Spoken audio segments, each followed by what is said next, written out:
This is Orson Welles speaking, and bringing you now a story called The Power of Fear. Take a look, a quick glance at the whole history of the human race, and it's no more than a blink of a human eyelid since ruthless predators, danger, and darkness were lurking in wait for us just outside the caves. Well, we've moved out of the caves and into the cities. But have we moved very much further from danger? Now, when we can afford it, we're moving out of the cities into what we hope is the safety of the suburbs. Light at the flick of a switch, central heating to keep out the cold, air conditioning to keep out the heat. And for danger, well, there's a police car somewhere near, isn't there? And the telephone?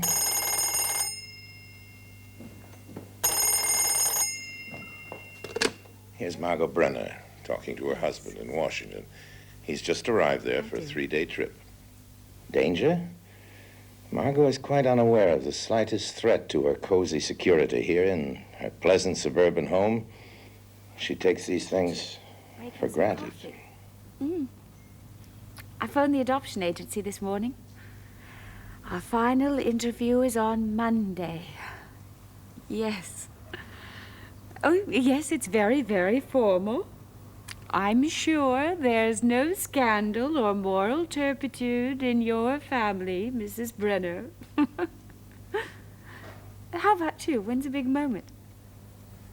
This afternoon? That's soon. Oh, darling. There's someone at the door. Hold on a minute. Mrs. Brenner? Yes. I'm Jack Stanley. The plumber. You called about a leak? Oh, yes. Come in. Would you excuse me? I'm on long distance to my husband. Hello, darling. Yes, it's the plumber. Now, please don't start. Of course it's the plumber. All right. Yes, I'll be here all afternoon. Please call me. I'm dying to know. Yes, I do. I'll talk to you later. Bye-bye. Oh, the leak's in the cellar. Okay. Want to show me? It's just through here.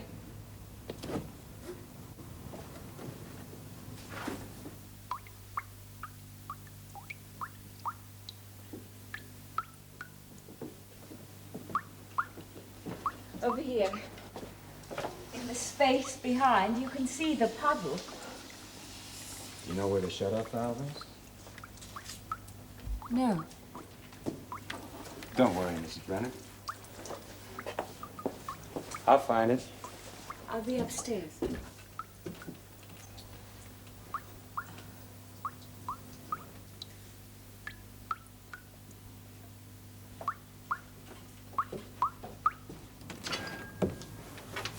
Oh, I'm sorry, Mrs. Brenner. I didn't mean to scare you.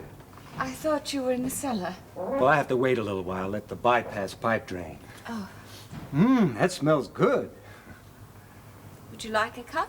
Oh, it's not too much trouble. Thanks a lot. You said your husband was talking to you long distance. Where is he? Washington. Thanks. That wouldn't by any chance be Louis Brenner, the lawyer, would it? Yes. You know, I thought I heard that name before. I understand he's up for some big government job. Don't know where you could have heard that.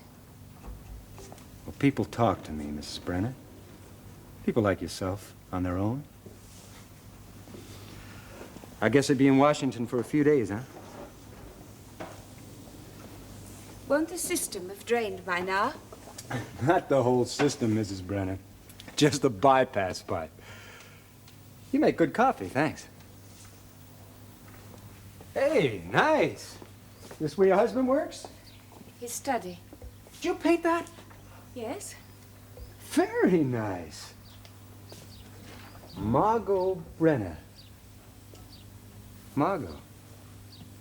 That's a pretty name. Goes with you. Will you please tell me why it takes so long for a pipe to drain?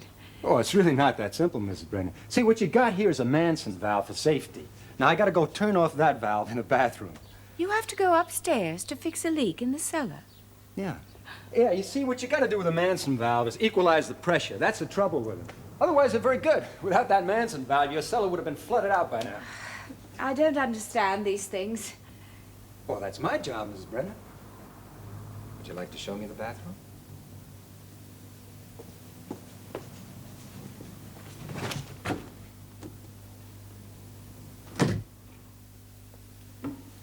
Through there. Thanks.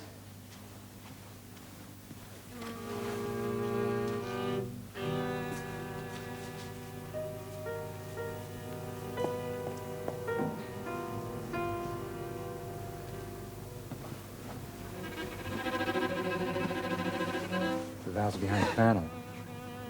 I'm gonna have to get my tools. Excuse me?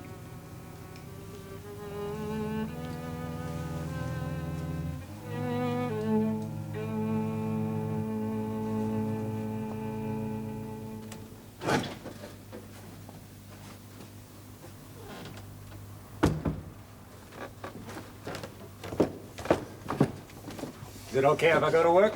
Yes, do. I won't make a mess. I promise you. You won't even know I was there.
Mr. Stanley?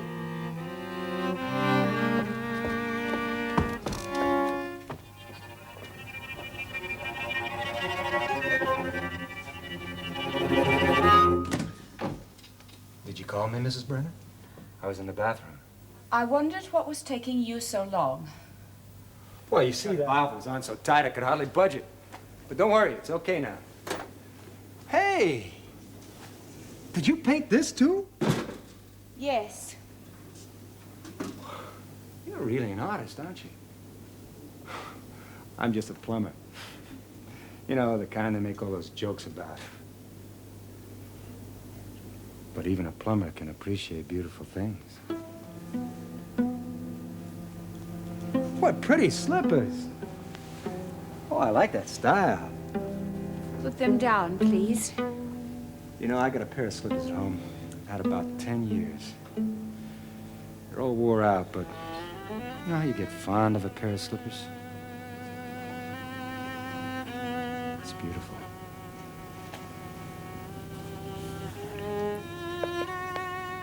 Well?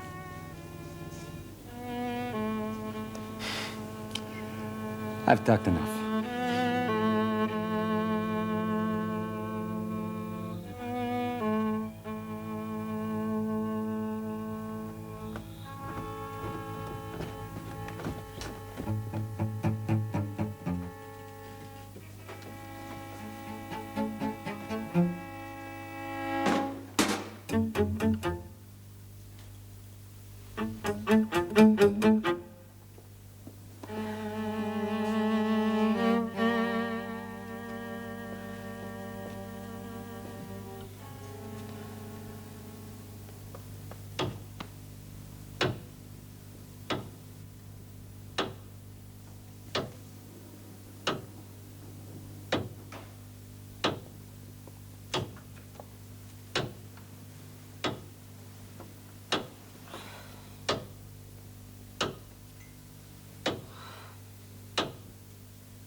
Miss Brenner?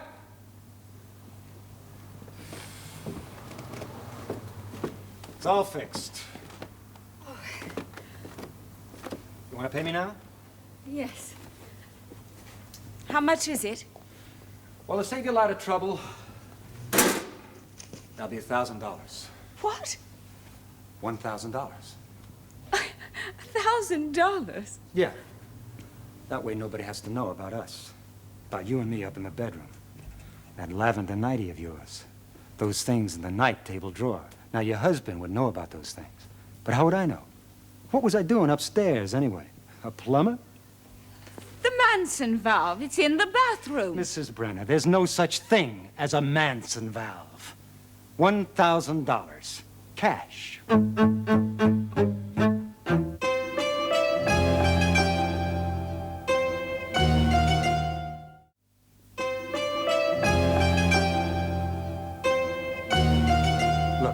My truck's parked out front, where everybody can see it, and it's been there for about 3 hours now. It takes maybe 5 minutes to fix a pipe like that. Now, what were we doing for the other 2 hours and 55 minutes, huh? Maybe somebody telephoned. Like, your husband? Blackmail. Compensation. All I have to do is call the police. Yeah. You could try that. But Mrs. Warren didn't. And Mrs. Forbes didn't. Anne Warren and Rhoda Forbes. You're lying. Maybe they knew nobody would believe them.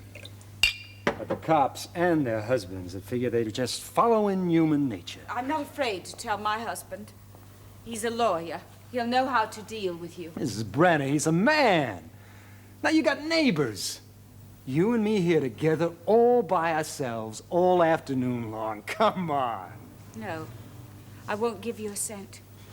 How'd you like to have a nice little lawsuit on your hands on account of I slipped and fell down and hurt my back in your bathroom getting dressed? You wouldn't dare. Oh, just try me. I'd love to get up on the stand and describe your sexy little nightie and those cute little slippers. Think what that would mean to a lady like you. And another thing, just to show you I'd done my research. You're trying to adopt a kid, right? Well, there's no chance of that if I get up and Get tell out of my here! story. Now, don't get excited, Mrs. Brenner. Just think it over. Although you should have thought it over before you took me upstairs. You're contemptible. That's good. A little abuse is good for the system. I'll be back tomorrow afternoon at 3 o'clock. You can pay me then.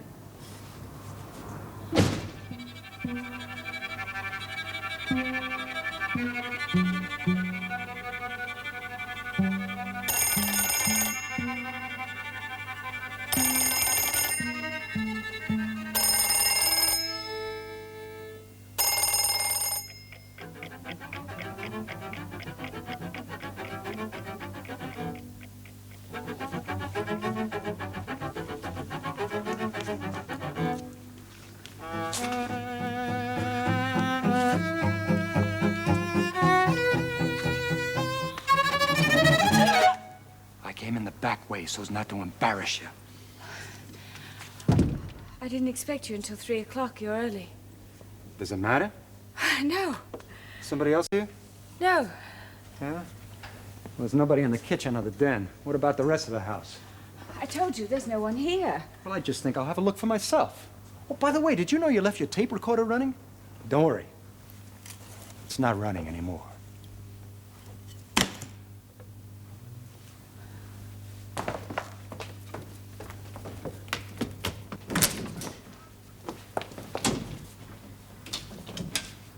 Sorry about all this, Mrs. Brenner.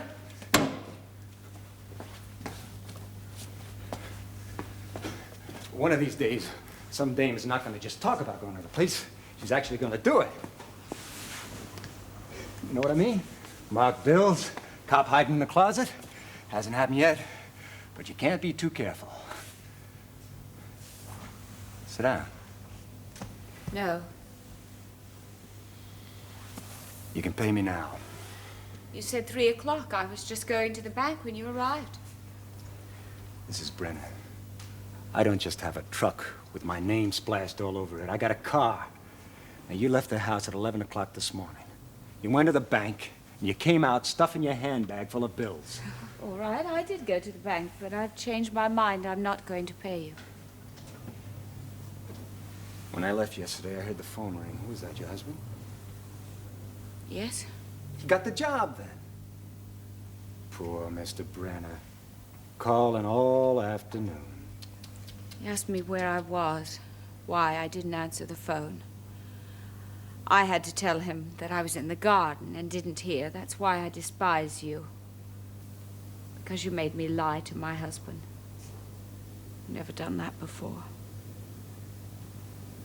We love each other. It's something you wouldn't understand. I can understand loving you, Mrs. Brenner. So pay me. I'm not going to. Well, a handbag shouldn't be too hard to find. It's not in my handbag. I've hidden it. Well, I'll find it. You break open one lock, cause the slightest amount of damage, and I will phone the police. Mrs. Brenner, you're starting to make me mad. Now, from the moment you lied to your husband, you knew you had to pay me. What are you stalling for? Do I scare you, Mrs. Brenner? You know, you're a pretty good-looking chick. I've been watching you. I like the way you move. Now, anything I said about yesterday wouldn't be true, as of right now. But if there's no $1,000, I might just have to make it come true. You'd be arrested. You'd go to prison. On what charge? What are you going to say? I invited this plumber up into my bedroom, and I want to complain about what happened. I think that was funny. I think it's funny. You make me sick. That's half the fun, Mrs. Brenner.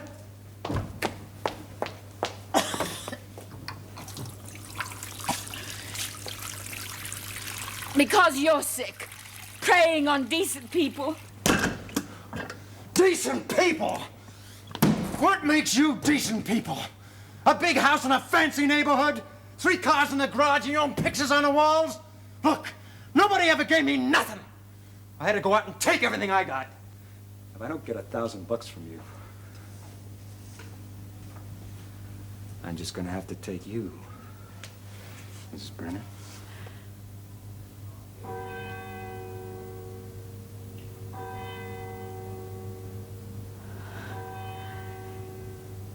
You can have the money. Where is it? Downstairs. Okay. You know, just for 1 minute there, Mrs. Brennan, it was going to be both you and the money. As a matter of fact, I'm still not quite sure. If I smash my hands into this mirror, see if you can explain that away. Okay, Mrs. Brenner. I'll settle for $1,000. After you.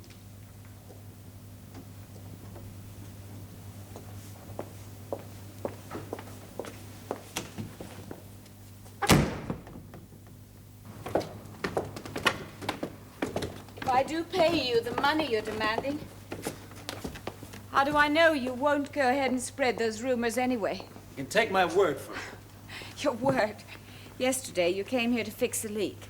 You deliberately spun it out to 3 hours, and then you threatened to say that something had happened between us. If I didn't give you $1,000, you could still say that. Well, what'd be the point? I'd have the money. Look, Mrs. Warren, Mrs. Forbes paid off. They had no more trouble. Yes. You told me you blackmailed my friends. Why should I believe you? Because it's true. I'll ask Mrs. Forbes. Oh, no, you won't. You're one of the decent people. If you're implying there really was something between you and Rhoda Forbes. Work it out for yourself. Now, come on. I don't believe you. It's not true. No, Margot, it's not true. It's true that I paid up. Oh, yes, I had to. What the? We heard you admit to blackmail. So we're witnesses. You... Go ahead, Mr. Stanley. Use violence in front of witnesses. And don't think we're afraid to give evidence. Not anymore. No, because the time comes when people like you have to be stopped, whatever the consequences. And that time is right now. You set me up. I don't like blackmailers. But you're far worse than that. You're everything that's filthy and disgusting. Did you really think that I wouldn't tell my husband about you? Do you imagine that when I describe you, the animal that you are, that he wouldn't believe me? When I tell him I'd rather die than have anything to do with you? Okay. Get out of here before I do call the police.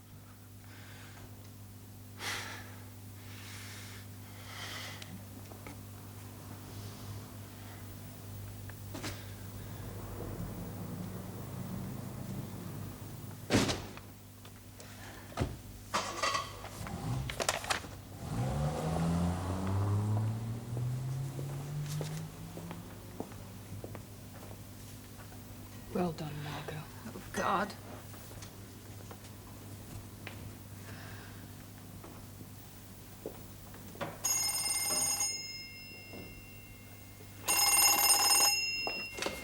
Hello? Oh, darling, it's you. Oh, no. No, there's nothing wrong. I've got a couple of the girls here. We're going to have some coffee. Yes. No, not much else. The plumber came, and I settled with him. Yes, darling, he's been paid. In full. Did Margot tell her husband? Well, that's not for us to say. Some things in family life are sacred. Besides, Stanley disappeared 2 days later. He's in prison now, caged up. One of those predators attracted to rich pickings in the comfortable, well-lighted suburbs. The same kind of predator who used to be lurking just outside the caves. What is it? 40, 50,000 years ago. Practically yesterday. When you think how little things have really changed.